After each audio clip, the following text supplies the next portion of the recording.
Saya mau langsung lanjut ke Bang Deddy. Bang Deddy tadi melanjutkan pertanyaan dari Babe Haikal. Babe Haikal yang dipertanyakan seperti ini, Bang Deddy, kalau kita simpulkan. Apakah kemudian yang dikritik ini kan adalah mengenai Ekasila dan juga Trisila yang tercantum dalam konsep 1 Juni waktu Pak Soekarno dulu. Nah, apakah kemudian ini, konsep ini tercantum juga di dalam AD/ART Partai PDIP? Oh, saya kira bukan itu yang menjadi persoalan ya. Karena kita harus membaca dulu pidato utuh Bung Karno ya, tanggal 1 Juli itu. Dan itu adalah semangat yang menjiwai organisasi, bukan negara. Karena kalau negara kita sepakat 18 Agustus 1945, tidak ada debat di sana, itu final, tidak bisa diganggu-ganggu. Ya, itu dulu yang jelas. Itu adalah ranah internal organisasi, tidak ada urusannya dengan luar. Ya, jadi tidak ada, itu sudah selesai persoalan itu, tidak ada masalah dengan itu dan tidak ada niatan untuk mengutak-atik itu. Itu haknya kita dong, gitu loh. Bang Deddy, sebentar Babe. Saya menyarankan ya, Bang Deddy, saya menyarankan Bang Deddy meralat ucapan itu loh. Ini direkam di seluruh Indonesia loh Bang Deddy. Organisasi bukan negara. Pak, kalau organisasi berbeda dengan negara, Anda organisasi yang berbahaya. Hati-hati, mendingan Bapak ralat sebelum ini ditutup. Maksud Anda yang diralat apa? Itu sudah di ini urusan organisasi, bukan urusan negara. Anda jangan sembarangan. Pak Deddy, Anda jangan sembarangan menuduh berbahaya. Saya tidak itu sembarangan. Organisasi yang legal terdaftar di Kumham. Apa yang Anda mempersoalkan? Saya nggak sembarangan. Agenda kita. Pak Deddy yang bicara barusan. Ajas kita Pak Deddy yang bicara Pancasila. barusan. Mendingan saya usulin ini, saya usulin baik-baik, saya usulin. Enggak, Anda nggak usah usulin, diralat. saya tidak perlu usulnya, ya. Anggaran dasar anggaran rumah tangga acuan AD/ART kita acuan itu PDIP legal. sesuai AD/ART itu yang 18 Agustus atau yang 1 Juni. Acuan PDIP. Anda tidak ada urusan. Ini persoalan kita adalah ada tindakan melanggar hukum, ya. Pembakaran bendera PDIP, Pak. Anda nggak usah, saya tidak akan melayani itu. Itu bukan urusan kita. Babe Haikal, Bang Deddy. Umpamanya pertanyaan saya itu bukan urusan Anda. Babe Haikal. Baik, Bapak-bapak, kalau Anda saling berbicara, masyarakat tidak bisa mengambil poinnya. Jadi kita akan mendengarkan satu persatu begitu. Sebelumnya tahan dulu, saya akan ke Mas Adi. Ini biar adem deh Mas. Ini gimana? Kalau dari sisi Mas Adi melihatnya RUU HIP, kemudian di belakangnya ada pembakaran bendera partai. Saya sampai lupa harus ngomong apa ini Rati. Saya melihat Bang Deddy sama Babe Haikal ini semacam perdebatan 73 tahun yang lalu di BPUPKI tentang kelompok Islam dan nasionalis. Soal bagaimana merumuskan dasar-dasar dan ideologi negara. Kalau melihat perkembangan saat ini, saya menangkapnya 3 hal. Ada yang sifatnya teknis, ada yang sifatnya substansi, yang ketiga sifatnya politis. Kalau teknis itu mestinya di DPR itu kan ada Balek, Badan Legislasi, semua fraksi ada. Setiap fraksi bisa mengusulkan apa saja undang-undang yang bisa diusulkan tentang ideologi, tentang politik, tentang hukum, tentang perdagangan. Dan tidak mungkin undang-undang ini bisa dipublikasikan seperti RUU HIP ini tanpa persetujuan semua fraksi. Dan ada 7 fraksi di DPR yang kemudian mengusulkan untuk RUU HIP Betul, ini. makanya kemudian perlu kita cek waktu Balek ini, adakah fraksi yang menolak RUU HIP? Itu yang pertama yang saya sebut sebagai teknis. Yang kedua, hal-hal yang sifatnya substansi, yang diributin misalnya, kenapa tidak ada TAP MPRS soal larangan organisasi terlarang seperti PKI, komunisme, Leninisme, dan seterusnya. Sementara tujuan dari haluan ideologi adalah bagaimana memurnikan Pancasila, itu ramai. Ataupun misalnya tentang kenapa sih RUU HIP itu dipaksakan di tengah pandemi corona, padahal masyarakat lagi butuh makan, BPJS naik, dan semacamnya. Kenapa tidak ini saja yang dibahas? Nah, hal-hal yang sifatnya substansial semacam ini yang kemudian turut mewarnai keributan-keributan, termasuk misalnya soal adanya dugaan bahwa ini akan dipangkas, bukan 5 sila lagi, tapi Trisila ataupun Ekasila. Nah, yang terakhir yang soal politis, ketika ada pembakaran bendera partai politik PDIP, demo kemarin, disitulah kemudian hal-hal yang sifatnya substansi sepertinya agak meredup dan lebih pada faktor hukum, bahwa siapa yang melakukan pembakaran ini harus dibawa ke hukum dan seterusnya.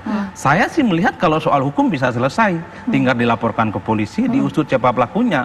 Tapi aspek politiknya ini akan panjang, ini akan memunculkan trauma masa lalu, bukan hanya soal di BPUPKI. saya membacanya ini efek Pilpres 2019 tidak akan selesai. Dan dampaknya apa Mas untuk ke masyarakat? Ya nggak selesai kegaduhan ini. Tapi bahkan orang merasa corona ini tidak ada apa-apanya ketimbang soal RUU HIP dan pembakaran partai ini. Bisa dicek demo 2 hari kemarin, bisa dicek kemarin demo-demo yang dilakukan, tidak ada physical distancing. Karena bagi mereka ini urusan harga diri, urusan politik dan penting. Ini yang kemudian saya khawatir hal-hal yang sifatnya substansial akademik perlu didiskusikan tentang RUU HIP itu nggak selesai.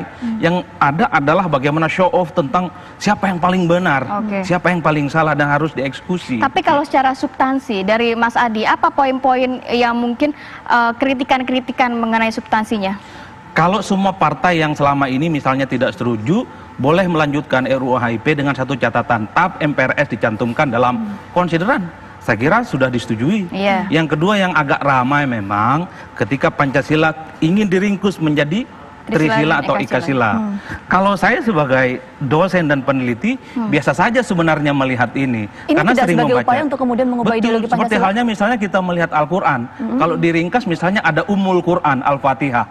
Bukan berarti 30 itu yang dihilangkan. Tapi ketika diserhanakan misalnya Al-Quran ya seperti ada dalam Al-Fatihah. Sepertinya PDIP memaknai ketika dikonklusikan, ketika diringkus bahwa Pancasila yang 5 itu ternyata ada digotong royong gitu ya. Nah di kalangan Islam nggak seperti itu. Bahwa ketika misalnya Pancasila yang 5 ini dikonklusikan, misalnya mengutip apa yang disampaikan oleh Buya Hamka, yaitu tentang ketuhanan yang Maha Esa. Karena Pancasila itu diibaratkan angka 10.000. 1 itu ketuhanan, 40 di belakangnya adalah pasal-pasal lainnya.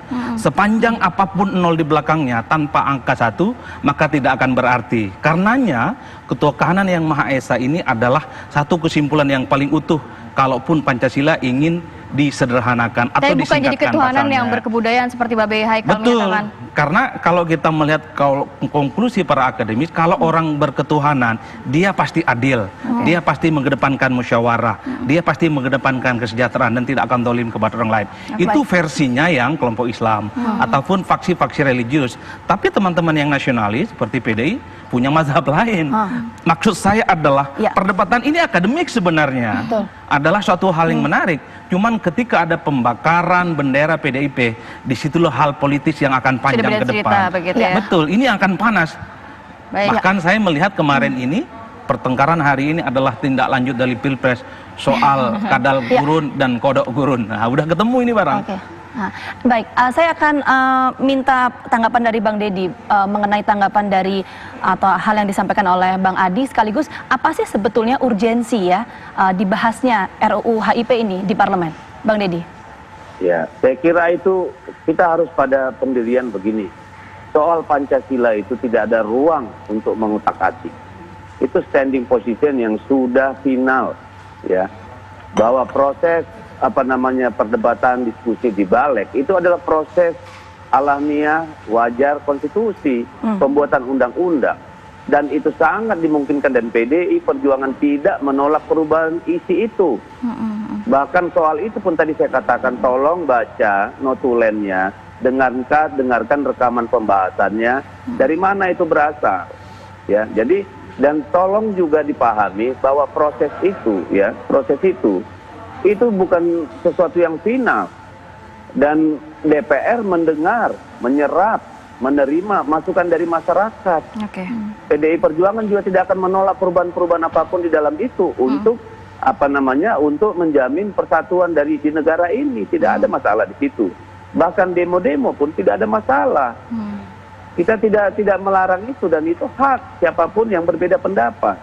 Yang menjadi persoalan kan ketika ada di dalam demo itu kan jelas sekali bahwa PDI Perjuangan disandingkan dengan PKI, lalu bendera PKI dibakar bersama-sama bendera PDI Perjuangan. Ini sudah sesuatu yang sesuatu yang luar biasa penghinaannya gitu ya.